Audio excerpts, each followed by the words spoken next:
권수영 교수님의 우리가 치유자입니다. 7강을 시작합니다.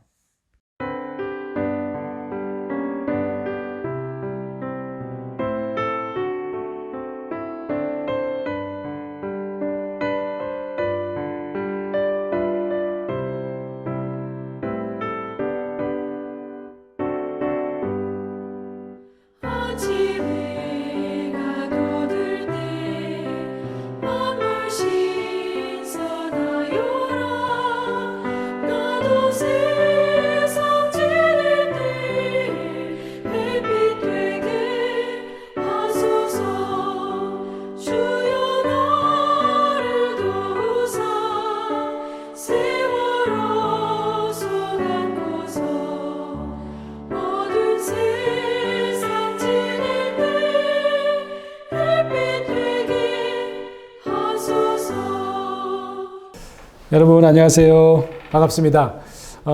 우리가 치유자입니다. 7번째 시간입니다. 지금 저희가 힐링 코드를 한 4가지 힐이라고 하는 영어 단어의 H 코드, E 코드, A 코드까지 우리가 배웠고요. 마지막 L 코드가 남았습니다. 그래서 오늘 또 다음 주에 걸쳐서 L 코드를 한번 살펴볼 텐데요. 우리 안에 있는 이 힐링의 내적 자원은, 4번째 L 자원은 라멘테이션이라고 하는 단어에서 한번 제가 찾아보겠습니다. 좀 어려운 단어인데요. 이거를 아마, 영어 사전을 찾아보시면, 탄식, 애도, 비탄, 이렇게 나와 있을 겁니다. 그래서, 여러분 그 시편을 보시면 그 시편에 굉장히 많은, 시편이 이 라멘테이션, 애도, 탄식, 비탄의 시편이다. 이렇게 이름을 붙이는 시편들이 굉장히 많이 있습니다. 대표적인 게 시편 22편이죠. 그래서 예수님께서 십자가에서 돌아가실 때 맨 마지막에 절규하면서 시편 22편을 암송하시는 장면이 나옵니다. 예수님이 마지막 십자가 도상에서 이야기하신 말씀 중에 아버지여 어찌하여 나를 버리셨나이까. 그 말씀은 시편 22편 1절 말씀을 암송한 것이죠. 그걸 암송한 것이라고 볼 수 있겠느냐? 그만큼 또 시편을 많이 읽으셨던 예수님께서 시편의 언어로 절규하시고 울부짖는 장면이 바로 그 장면이죠. 그래서 이제 마지막 라멘테이션 코드는 제가 이렇게 이름을 붙여봤어요. 이제 사도 바울의 말씀이죠. 우는 자들과 함께 울라. 그래서 저와 여러분이 또 우리 신앙 공동체가 어떻게 하면 치유 공동체로 거듭날 수 있을지에 대해서 오늘 한번 살펴보려고 합니다. 이 알라바마주에 유명한 신학교 같지는 않은데 저도 처음 들어봤는데 비손 디비니티 스쿨이라고 하는 신학대학원의 설교학 교수님이신데요. 캘빈 밀러라고 하는 교수님이 계시더라고요. 그분이 이 crying, 울음에 대해서 이런 어떤 글을 쓰신 거를 제가 발견했습니다. 울음에 대한 되게 흥미로운 정의를 하시더라고요. 제가 한번 읽어보겠습니다. 울음이란 이 세상에서 가장 흔한 현상입니다.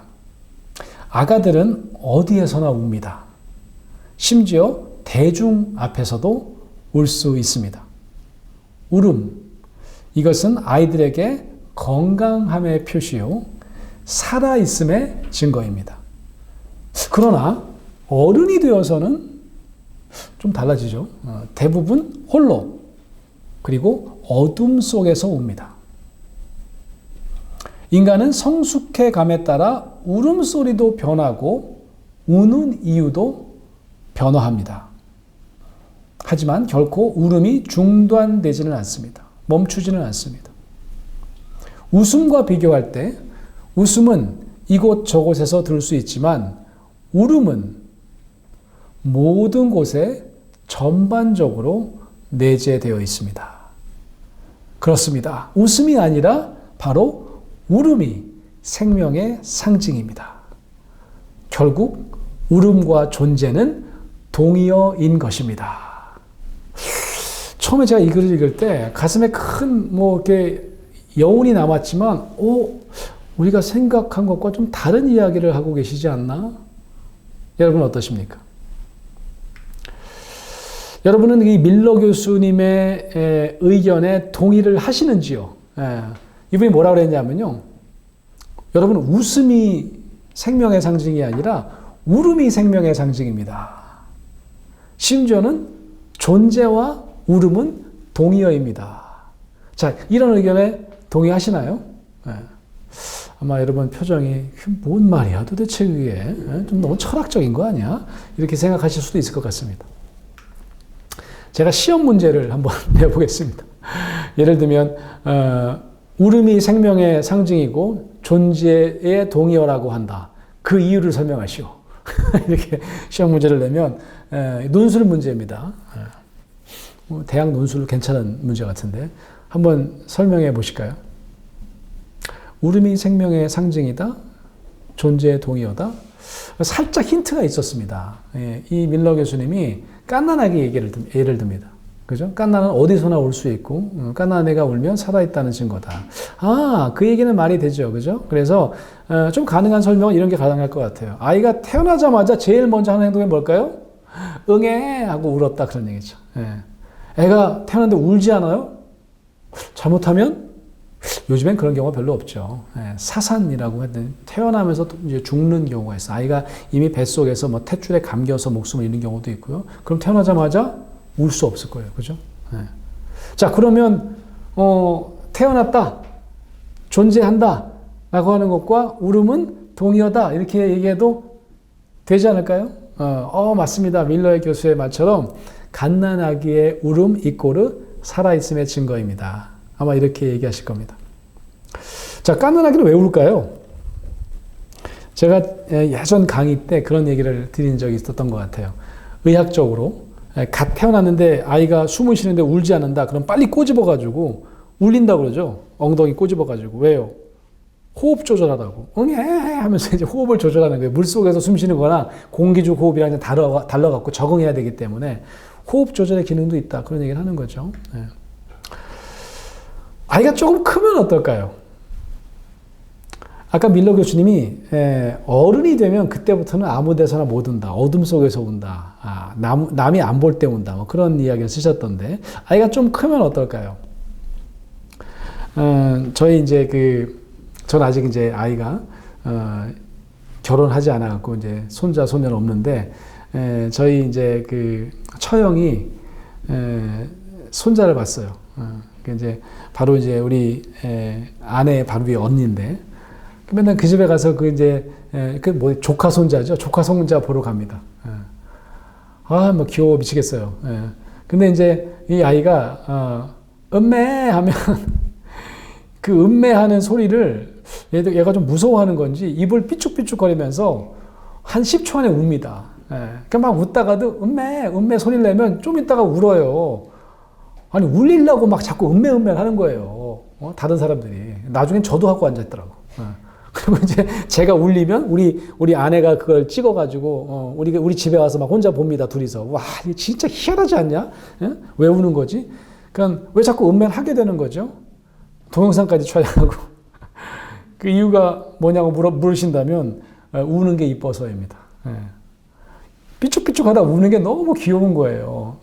아직까지는 얘가 울어도 이쁜 나이인 것 같아요. 이제 돌밖에 안 지났기 때문에 이게 조금 지나면 어떨까요? 좀 달라지기 시작합니다. 이 돌 전까지는 그래도 우는 모습이 여전히 이뻐요. 아마 밀러 교수님 말 맞습니다. 건강함의 표시입니다. 이렇게 아마 저와 여러분이 인식할 수 있을 것 같아요. 그런데 이게 얼마 오래 가지 않아서 울음은 존재의 동의어가 아니라 존재의 불안함을 드러내는 감정이다 라고 인식하기 시작합니다. 누가요? 저와 여러분이. 그렇지 않습니까? 아이가 한 3살쯤 됐다. 근데 막 울음을 터뜨린다. 아니 유치원에 가야 되는데 막 안 가겠다고 우는 거예요. 5살 된 아이가. 그러면 건강함의 상징이야. 동영상 찍자 너무 귀엽다 이렇게 안 하시잖아요. 그럼 뭐라 그러십니까? 이 조직에 부적응하나? 유치원을 얘가 싫어하나? 아니 얘가 왜 가기 싫다고 또 땡깡을 부리지? 이럴 거 아니겠습니까? 그래서 너 왜 울어? 너 무슨 문제 있냐? 심지어 뭐라고 그래요? 울지 마. 그렇죠.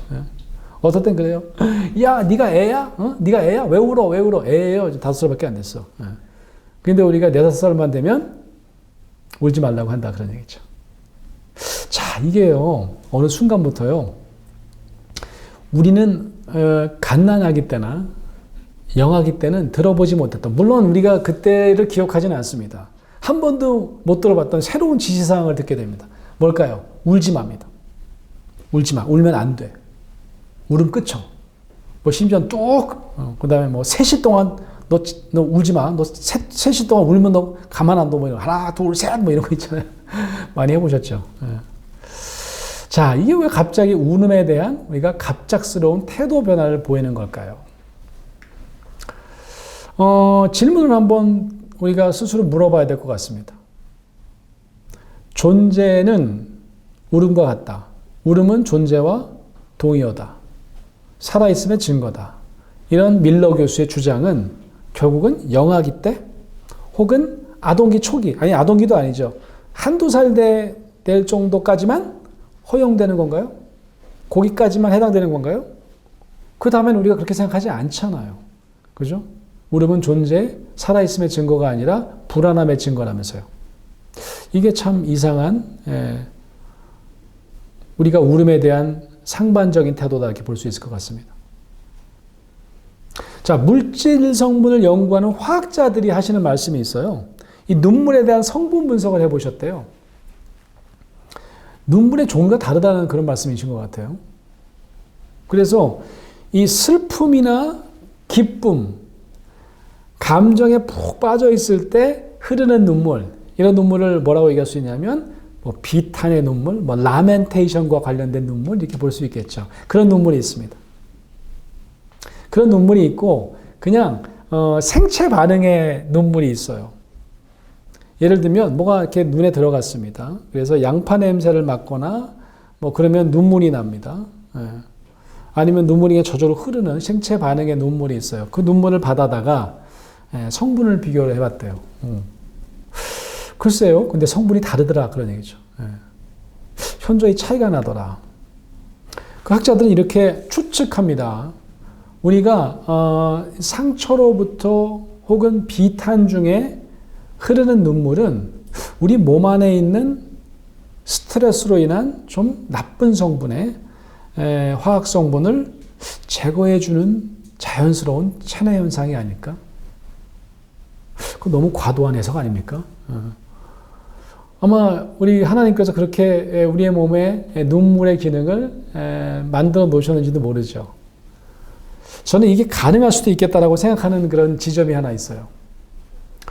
여러분, 남성이 더 잘 웁니까? 여성이 더 잘 웁니까? 이런 질문이 조금 이제 어리석은 질문이긴 한데, 남성도 눈물을 많이 흘릴 수도 있는데, 제가 그 치유하는 인간에서도 이제, 그 얘기를 썼는데, 저희 아내한테 허락받고, 또 아내 얘기, 저는 이제 그 방송도 가끔 하고 그러는데, 이게 다른 사람 이야기는 꼭 허락을 받아야 되거든요. 특히 상담 사례는요, 허락받기가 굉장히 어렵습니다. 제가 책에 사례 넣으려고 참 허락을 많이 받아봤는데 허락을 잘 안 해주시는 경우도 많고, 그래서 제가 이만큼 고쳤는데 이건 당신 얘기 같지 않은데 이래도 뭐 그래도 내지 마시라고 하는 분도 있어요. 제일 이제 만만한 게 가족들이에요. 가족들은 뭐 제가 옛날에 허락도 안 받고 이제 뭐 방송에서도 얘기하고 막 그랬는데 이제 다 이제 자녀들이 크고 그래가지고 나중에는 돈을 받더라고요. 그래서 제가 한번 예전에 그 중학교 때 우리 딸한테 얘기 안 하고 이제 어떤 강연에서 얘기를 했는데 그게 유튜브에 떠 있는데 굉장히 조회수가 높아졌어요. 그래서 10만 조회 나올 때마다 10만 원씩 달래요. 지금 굉장히 많이 뺏기고 있는데 그래서 이제 책에 저희 아내랑 그 있었던 일을 얘기했는데 제가 볼 때는 아내보다 제가 눈물 더 잘 흘리는 것 같더라고요. 그래갖고 우리 아내가 저랑은 이제 드라마를 안 보려고 그래요. 드라마를 보면 이제 눈물이 확 나는 거예요, 우리 아내가. 그러면 이제 남편이 이렇게 보다가 이렇게 아유 뭐 저런 갖고 우냐고 막 휴지도 주고 그래야 되잖아요. 근데 저를 딱 쳐다보면 저는 그때 거의 입을 막고 막 그냥 막 기절하려고 막 그러는 거죠. 그러면 막 우리 아내가 막 그냥 드라마를 보기가 싫어진대요.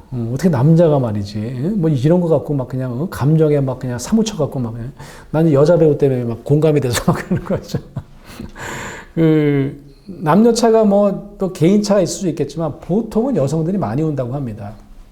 제가 어느 그 인류학자가 쓴 글을 봤는데 대부분의 문화권에서 여성들이 남성보다 5배가량 많이 온대요. 어떤 근거로 그렇게 했는지 모르겠어요. 남성이 한 번 올 때 여성은 5번 온다 그런 말입니다. 근데 놀랍게도요, 그 이유 때문에 물론 아닐 수도 있겠지만요, 어느 문화권이든지 여성의 평균 수명이 굉장히 높습니다. 어느 문화권이든지 남성이 여성보다 평균 그 수명이 높은 경우는 없는 것 같아요. 의학자들은 뭐 다른 이야기도 할 수 있겠습니다. 근데 이제 저 같은 이제 마음에 대해서 연구하는 대부분의 분들은 여성들이 다른 사람과 마음을 나누고 감정을 나눌 수 있는 능력이 더 출중하다. 그러니까 뭐 친구들에게 자기 속 얘기를 쉽게 꺼낼 수도 있고, 뭐 상담을 받는 경우도 더 많을 수 있고, 그래서 자기의 내면에 있는 것들을 잘 꺼내놓는 거. 또 하나는 눈물도 그 중에 하나다. 이런 얘기를 하는 것을 제가 본 적이 있습니다. 이런 경우도 우리가 생각해 봐야 돼요. 생명체의 반응 혹은 행동을 연구하는 그런 생물학자들이 하는 얘기입니다. 저등한 생물일수록 고통을 받지 않는데요. 그게 무슨 말씀입니까? 그러니까 지렁이가요, 우리가 이제 밟으면 꿈틀하고 뭐 잘못하면 뭐 지렁이도 죽을 수도 있잖아요. 근데 이게 지렁이는 자극에 반응한 것이지 아마도 고통을 경험하고 해석하지는 못한다. 그런 얘기를 하더라고요. 그래서 난 속으로 지렁이한테 물어보셨나? 지렁이가 그 해석하는지 안 하는지 어떻게 알지? 근데 이제 그게 이제 반응 체계가 그렇다고 하는 거죠. 우리 고등한 생명체 그리고 영장류인 우리가 고통을 해석할 수 있는 능력이 있다는 거예요. 그건 정말 맞는 얘기 같아요. 제가 우리 연세대학교의 조남현 교수님이라고 한 분이랑 그 신학과 의학의 입장에서 생명과 고통과 죽음을 한번 함께 연구해 봅시다. 그래서 강의를 개설한 적이 있어요. 신학과 의학의 만남이라고 하는 과목인데요. 그래서 이제 저는 저대로 생명에 대한, 고통에 대한, 고난에 대한, 그리고 죽음에 대한 신학적인 문헌. 그 다음에 우리 교수님은 이분이 이제 뭐 병리학 연구자니까 뭐 병리학 쪽으로, 뭐 면역학 쪽으로 본인이 생각하는 어떤 의학적인 문헌을 이제 함께 읽도록 했어요, 학생들에게. 그리고 이제 함께 토론을 합니다. 알고 보니까 생명도 그렇고 죽음도 그렇고 신학과 의학의 가장 중요한 주제더라고요. 언제 우리가 생명체가 이게 생명이라고 인식하느냐도 의학적으로 굉장히 중요한, 윤리적인 중요한 이슈이기도 하고. 근데 그동안 우리가 생각 못했던 하는 걸 발견했어요. 그게 뭐냐면 바로 고통입니다. 의학적으로는 고통은 무조건 줄여야 되는 거예요. 그래서 통증 클리닉이라는 게 생겨요. 통증 클리닉. 통증을 줄여야 되는 겁니다. 요즘에 아이를 낳을 때 고통을 느끼면서 아이를 낳는 경우가 거의 없어요. 그래서 에피듀랄이라고 하는 그런 무통 주사를 맞고 아이를 낳습니다. 저희 아내가 첫 아이를 낳을 때는 무통 주사를 안 맞겠다고 하더라고요. 통증을 느끼는 것도 굉장히 의미 있는 출산의 하나의 어떤 경험이라고 생각했던 것 같아요. 그래서 그때는 그 첫 아이를 낳을 때는 보험도 굉장히 좋은 보험을 제가 갖고 있었고요. 그때 이제 목회할 때라 가지고 교회에서 큰 좋은 보험도 들어줘 갖고 무통 주사 다 그냥 공짜로 맞을 수 있는데도 그 보험 안에 들어가 있는데도 안 맞겠다고 하더라고요. 둘째를 낳을 때는 6년 뒤에 나니까 무섭다고 무통 주사를 맞아야 되겠대요 이제는요. 둘째 낳을 때는 그러더라고요. 그때는 보험이 없어 갖고 제가 박사과정 할 때인데 캘리포니아의 가난한 사람들한테 주는 그 보험 메디켈이라고 들고 있었는데 그 무통주사가 포함이 안 되더라고요. 그래서 제가 비용을 내야 되는데 뭐 무통주사 맞겠다 해서 이제 맞고 아이를 낳는데 실제로 확연한 차이가 있더라고요. 이 모니터상에는 막 눈금이 올라갑니다. 지금 막 고통이 있다고 하는 표시를 해주는데도 우리 아내는 굉장히 뭐 아픈 표정을 안 짓더라고요. 쉽게 아이를 큰 아이에 비해서는 좀 용이하게 아이를 낳았던 것 같아요. 자, 이런 어떤 고통을요, 무조건 줄이려고 합니다. 그래서 정말 우리가 뭐 두통약도 그런 거죠. pain reliever입니다. pain reliever. 고통은 무조건 없애고 줄여야 되는 거라고 인식합니다. 의학적으로, 과학적으로. 그죠? 네. 근데 고통에 대한 문헌을, 특히 영성과 관련된 문헌을 보니까 고통은 인간이 다르게 해석할 때 그 고통은 하나님을 만나는 만남의 장소가 되더라고요. 고통 가운데 하나님을 아주 절실하게 경험하고, 좀 심하게 얘기하면 하나님과 연합하는 경험, 신과 합이라는 경험을 하는 분들은 어떨 때는 굉장히 신체적으로, 정신적으로 고통받는 순간에 하나님을 만나고, 때로는 하나님의 고난을 함께 경험하고 그 고난에 동참하는 경험을 하면서 하나님을 만나는 경우는 있더라. 이런 어떤 고통에 대한 해석 능력은 정말 우리 인간만의 영적인 능력이다, 이렇게 볼 수 있을 것 같아요. 자, 그래서 반대로 얘기하면 이런 겁니다. 가장 고등한 신체 기능, 정신 기능을 가진 인간은 고통에 적절하게 반응할 수 있다. 뿐만 아니라 고통을 통해서 오히려 우리의 영혼을 개발하고 그 고통 가운데 자연스럽게 하나님과 연결되는, 연대하는, 때로는 연합하는 잠재력을 가질 수 있다라고 하는 설명도 가능하다는 말씀입니다.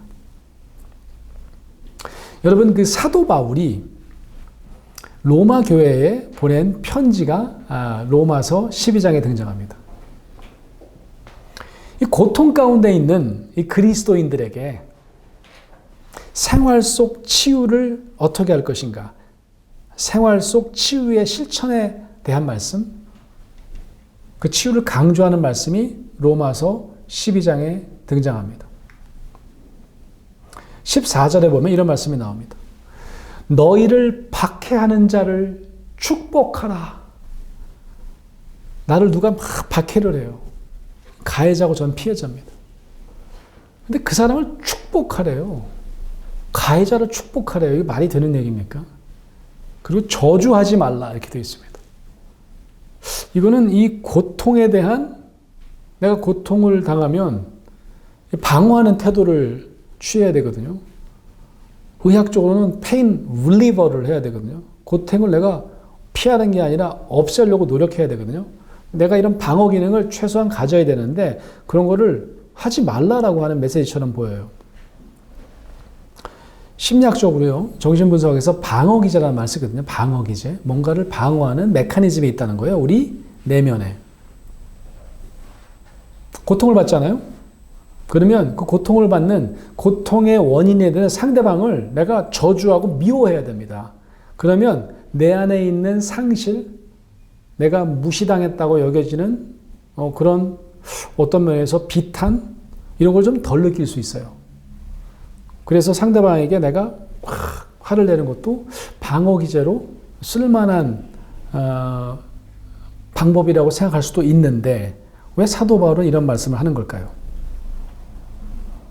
여러분, 우리가 가장 사랑하는 사람을 잃은 사람들을 우리 주변에서 발견합니다. 사랑하는 배우자를 잃었어요? 저는 사회적 재난과 관련돼서 정부가 추진하는 그런 사업들에 참여한 적이 있는데, 최근에는 이제 가습기 살균제 피해를 입은 피해자들 전국에 6,000명 넘게 있는데, 그분들을 이제 신체적으로 도와주는 병원이 전국에 10개 정도 있습니다. 정신건강을 모니터링하는 기관을 하나 따로 만들었어요, 작년에. 그걸 이제 연세대학교에서 위탁을 받고 제가 지금 센터장을 하고 있습니다. 가습기 때문에 자녀를 잃었어요. 가습기 살균제 때문에. 그리고 뭐 사랑하는 남편을 잃은 사람들, 부모를 잃은 사람들. 그 애도의 과정에서 가장 먼저 등장하는 감정이 뭘까요? 엄청난 분노입니다. 원한의 감정이 막 생깁니다.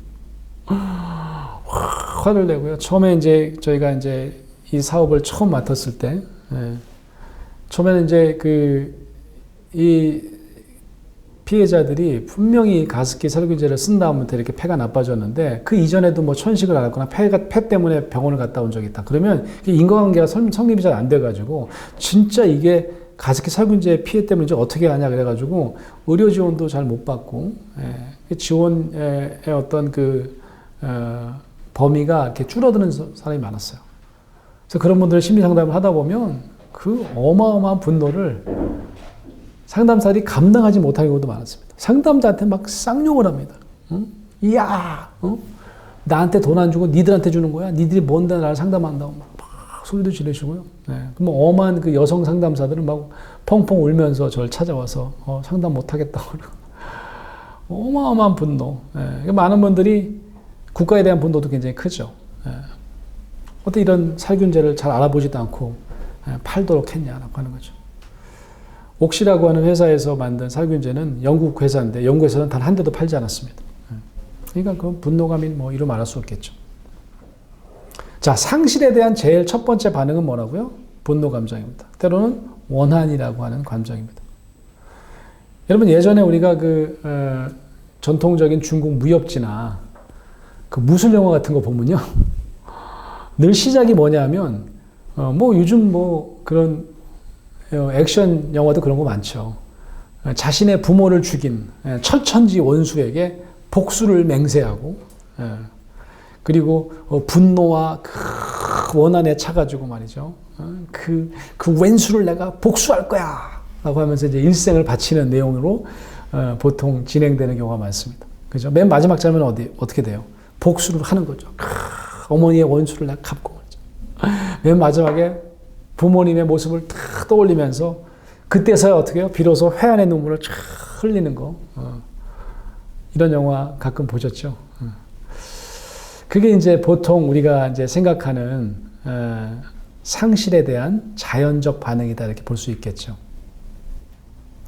그러면 이 눈물, 맨 마지막에 흘리는 눈물은 이 평생에 걸친 분노, 원한, 이걸 갖고 살다가 결국 원수를 만나야 돼. 어떨 때는 어떤 영화는 또 만나기가 어려워. 원수를 막 찾는데 이사 가고 막 갔더니 또 다른 나라로 가고 막 난리잖아요. 어쨌든 그 먼 여정이 끝나서 결국 그 사람을 죽여야, 원수를 갚아야 원한이 끝나는 것처럼, 문제가 해결되는 것처럼 보여집니다. 그런데 사도 바울은 다른 얘기를 하는 거예요. 사도 바울은 박해자나 가해자 모두에게 분노와 원한만을 가지고 평생을 보낼 필요 없다. 그러지 말아라. 라고 권면하는 겁니다. 그렇지만 오히려 그래도 축복은 좀 너무한 거 아니야? 아니 난 이렇게 힘들게 하는데 뭐 축복하라고 명령을 하시면 그건 아닌 것 같아요. 이건 어불성설이에요. 그리고요, 모르겠습니다. 사도 바울은 가능할지 모르겠어요. 여러분도 가능할지 모르겠다. 저는 불가능할 것 같아요. 평범한 저 같은 그리스도인이 아니 어떻게 나를 핍박하는 사람을 축복하냐고. 그건 난 힘들 것 같아요. 해법을 찾으려면요, 다음 절을 반드시 읽어야 됩니다. 다음 절이 굉장히 중요해요. 근데 이 구절을 우리가 잘 이해를 하지 않으면 사실 앞에 말씀이 이제 너무 심하네, 너무 과하게 요청하시네 이렇게 느낄 수밖에 없게 되는 거죠. 자, 로마서 12장에서 15절 말씀 한번 같이 읽어보겠습니다. 즐거워하는 자들과 함께 즐거워하고 우는 자들과 함께 울라. 아마 여러분이 잘 아시는 말씀입니다. 우리가 즐거워하는 자들과 함께 즐거워하는 일, 이런 일은 굉장히 가능한 일입니다. 예를 한번 들어볼까요? 어떤 사람이 여러분을 만나가지고 여러분이 이제 뭐 가끔 뭐 알고 지내는 분인데 무슨 집사님, 장로님, 제가 복권에 당첨됐습니다. 복권에. 엄청나게 즐거운 일이죠. 그럼 어떻게 해요? 와, 좋겠다. 얼마짜리 된 거예요? 근데 엄청나게 높은 금액의 복권이 당첨된 거. 그러면 여러분 엄청 같이 즐거워해 주시겠죠? 우리 친한 거 맞죠? 그러면서 이제, 아마 이제 파티 하시라고 저도 좀 꿔주시라고 할 수도 있고 11조 하시라고 할 수도 있고 즐거워하는 일을 함께 즐거워하는 일은 그렇게 어려운 일이 아닐 것 같습니다. 그런데, 우는 자들과 함께 운다? 이건 쉽지 않습니다. 제가 상담을 처음 하는데, 처음에 초보 상담자 때는요, 막 겁이 나는 거예요. 왜냐하면 이렇게 처음에 이렇게 대화할 때는 상관없는데 갑자기 이분이 눈물을 글썽글썽하면서 눈물을 흘리려고 그러면요. 그때부터 불안해져. 뭐야. 우리 센 거 나오는 거야 이제 진짜 얘기 나오는 거야? 불안해지더라고요. 우리가 생각보다 다른 사람이 우는 것에 대해서 사실 이렇게 편안한 마음을 가지지 못할 때가 굉장히 많았습니다. 심지어는 전문적으로 상담을 하는 사람도 마찬가지다라고 하는 말씀이죠.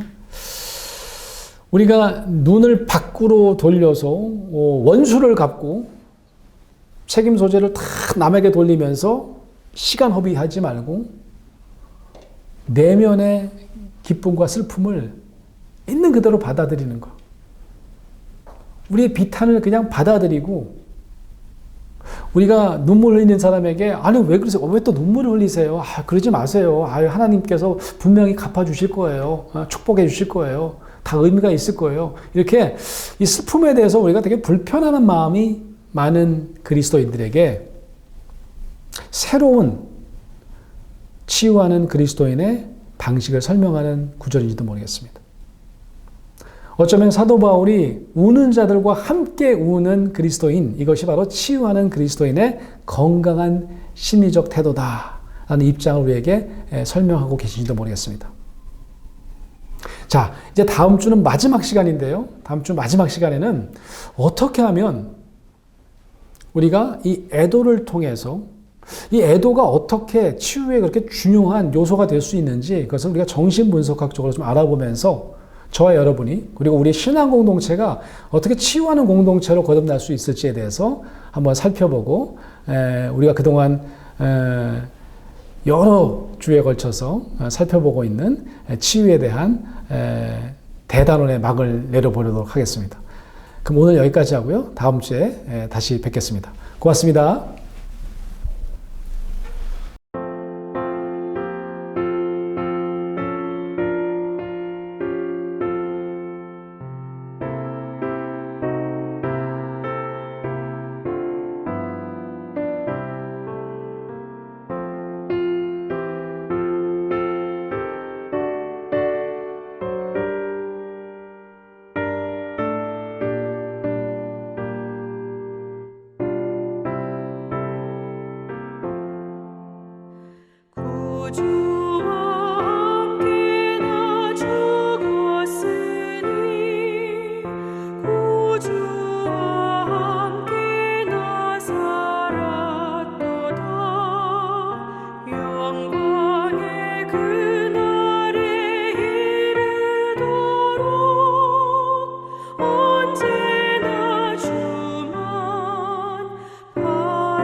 권수영 교수님의 우리가 치유자입니다. 7강을 마쳤습니다.